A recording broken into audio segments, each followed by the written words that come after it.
Almanya gibi dünyanın en büyük süper gücü ekonomisi kendi vatandaşına bu zor dönemde, koronavirüs döneminde 3 kuruşu maalesef layık görmedi. Vermedi mi? Verdi ama yetersiz.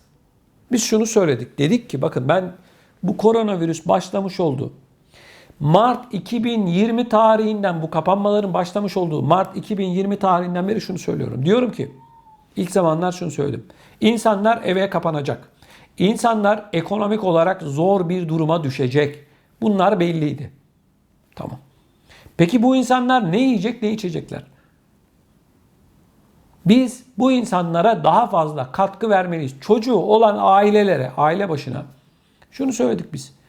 Özellikle 2020'nin sonlarına doğru şunu söyledik. Dedik ki yıl sonuna kadar çocuğu olan her aileye hiç olmazsa 500 euro çocuk parası artı olarak verilsin dedik. Şimdi birileri şunu söylüyor. Diyor ki atma 500 euroyu nereden getireceksin? Kardeşim 100 yılda bir meydana gelen böylesine bir olayda vatandaşının yanında olmayacaksın da ne zaman olacaksın? Almanya gibi bir devlet için aile başına, bakın aile başına, kişi başı demiyorum, aile başı 500 euro çocuk parası çok mu? 100 yılda bir meydana gelen böylesine bir üzücü durumda, insanların psikolojilerinin bozulduğu bir dönemde bu para verilmeyecek de 4. Dünya Savaşı, 5. Dünya Savaşı çıktığında mı verilecek? Ne zaman verilecek? Herhalde 3. Dünya Savaşı çıktığında verilecek. Merkel gidiyor. Emekli oluyor. Peki. Yerine gelecek olan Laschet geldi. Ne yapacak? Verecek mi para? Hayır, vermeyecek. Almanya'da hiçbir devlet başkanı, hiçbir şansölye, başbakan hiçbir şekilde bu sistemi bozamaz. Onun için yeni hükümette, yeni başbakanda Almanya'da yaşayan vatandaşlarımızın çok bir umudu falan olmasın. Olay belli. Şimdi bu Laschet seçimleri alabilmek için Türklere böyle gülücükler atıyor. Türkiye ile ilgili böyle polyanacılık yapıyor falan. Politikaları değişecek mi? Hayır, değişmeyecek. Bunlar bizim Türklerden, Avrupa'da yaşayan, Almanya'da yaşayan Türklerden oyu almanın peşindeler. Oyu alacaklar. Sonra diyecekler ki sen sağ ben selamet, Allah'a emanet ol diyecekler. Hadi eyvallah biz bildiğimizi okuyacağız. Biz bildiğimizi okuyacağız diyecekler. Seçimler var. Hiçbir şey değişmeyecek. 26 Eylül'den sonra göreceğiz bakalım Almanya'da neler olacak. Hiçbir şey olmayacak. Evet değerli izleyicilerimiz, maalesef tablo bu. Vatandaş kimsenin umrunda falan değil.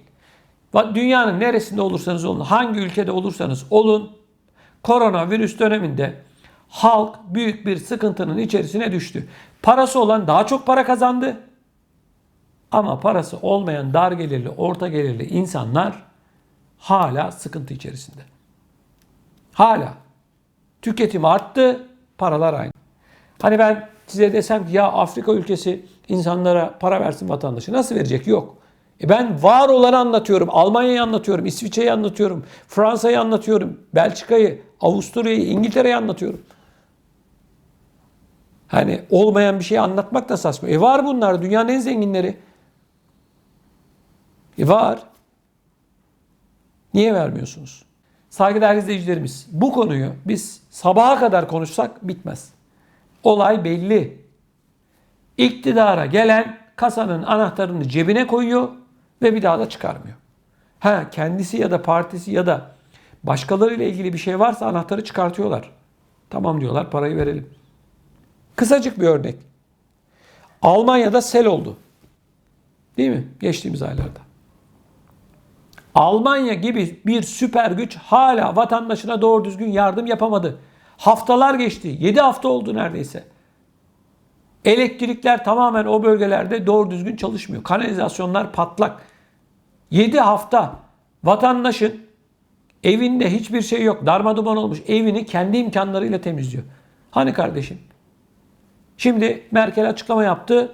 Biz dedi hasar görenlerin %70'ini tazmin edeceğiz dedi. %30'u da sigortadan alabilirler dedi. Hani kardeşim ne zaman? 7 haftadır.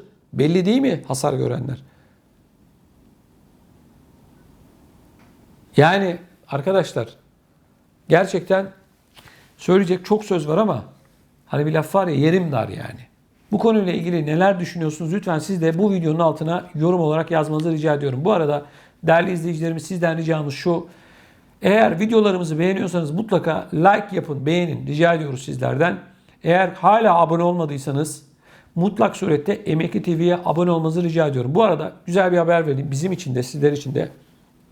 Şu an yurt dışında yaşayan Türklerin en çok izlemiş olduğu haber kanalı Emekli TV arkadaşlar.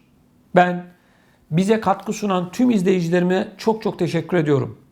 Dünyanın neresi olursa olsun, Avustralya, Kanada, Amerika Birleşik Devletleri, Almanya, Fransa, Avrupa'nın her noktası, Afrika, Güney Afrika, Arap coğrafyası, Suudi Arabistan'dan Katar'a kadar dünyanın her noktasında nerede Türkçe konuşan varsa bizi izliyor. Şu anda yurt dışında yaşayan Türklerin en çok izlemiş olduğu haber kanalı, YouTube kanalı Emekli TV. Çok çok teşekkür ediyorum. Saygıdeğer izleyicilerimiz, koronavirüs malum olduğu üzere Avrupa'nın, dünyanın her noktasında ekonomiyi ciddi anlamda etkilemeye devam ediyor. Almanya ile ilgili bir son dakika açıklaması geldi. Bunu hemen sizlerle paylaşacağım. Güzel bir haber. Almanya'da koronavirüs kısa süreli çalışanların sayısı Ağustos'ta salgının başlangıcından bu yana ilk kez 1 milyon kişinin altına düştü. Yani değerli izleyicilerimiz, yavaş yavaş ekonominin çarkları hızlanıyor. İnsanlar normal çalışma programlarına, tam gün çalışma programlarına geçiyorlar. Merkezi Münih'te bulunan Ekonomi Araştırma Enstitüsü, Ağustos ayına ilişkin 9.000 şirketle yapılan Almanya kısa çalışma iş anketinin sonuçlarını açıkladı. Buna göre Temmuz'da 1.06 milyon olan kısa çalışma sayısı Ağustos'ta 688 bine düştü. Böylece Covid-19 salgını nedeniyle kısa süreli çalışanların sayısı Ağustos'ta salgın başlangıcından bu yana ilk kez 1 milyonun altına düşmüş oldu. Temmuz'da %3.2 olan kısa süreli çalışarak sosyal sigorta primine tabi tüm çalışanların payı ise Ağustos'ta %2'ye düştü. Bu anketi yapan uzmanlardan Stefan Saur konuya ilişkin değerlendirmesinde Ağustos ayında ekonominin neredeyse tüm sektörlerinde kısa süreli çalışmada düşüş yaşandı. Covid-19 krizinin başlangıcından bu yana ilk kez kısa süreli çalışan insan sayısı 1 milyonun altına düştü dedi.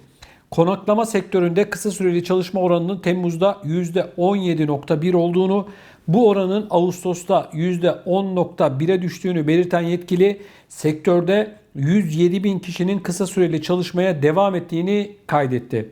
Almanya'da Covid-19'un ilk dalgasının yaşandığı Mayıs 2020'de 5.7 milyon kişi kısa süreli çalışmak zorunda kalmıştı. Değerli izleyicilerimiz, şunu söylememizde bir fayda var.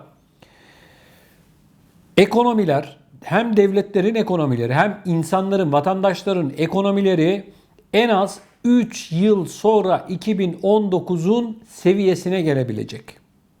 En az 3 yıl. İyimser rakamla söylüyorum, bu gelişmiş ülkeler için geçerli. Çünkü bu işletmelerin, bu iş yerlerinin eski performansına, eski gücüne kavuşabilmesi ciddi bir zaman gerekiyor. Bakın, Almanya otomotiv sanayi alanında dünyada 3. ülke. 1. Amerika Birleşik Devletleri, 2. Çin, 3. Almanya. Otomotiv sektörü Almanya'nın bel kemiği. Hala fabrikalarda tam kapasite çalışılamıyor. Parça eksikliği var. Son zamanlarda özellikle bazı çiplerde ciddi sıkıntılar yaşanıyor. Hatta bazı firmaların üretimlerini %10'lara, %20'lere düşürdüğü yönünde de haberler alıyoruz. Talep olmasına rağmen, insanlar araba almak istemesine rağmen. Maalesef vatandaşın bütçesi de bu içinde bulunduğumuz koronavirüs döneminde çok büyük yara aldı. İnsanlar daha fazla tüketti, daha fazla fatura ödemek zorunda kaldı. her şeyin fiyatı %20, %30 arttı. Yani Almanya'dan örnek vermek gerekirse ucuz market olarak bilinen bir Aldi'yi bile şu anda ucuz market olarak tarif edemiyoruz. Ucuzluk diye bir şey kalmadı arkadaşlar. Bak, ucuzluk yok. Bitti. Fiyatlar özellikle gıda ürünlerinde son bir yıl içerisinde en az %20 arttı. En az. Tekstil deseniz yine aynı. Yani sözünüzü şu arkadaşlar. Hem devletlerin ekonomileri hem de insanların ekonomileri sarsılmaya devam ediyor. Bunun yanı sıra bazı fırsatçılar da dünyanın her noktasında olduğu gibi Almanya'da da, Avrupa'da da, Türkiye'de de çıktı.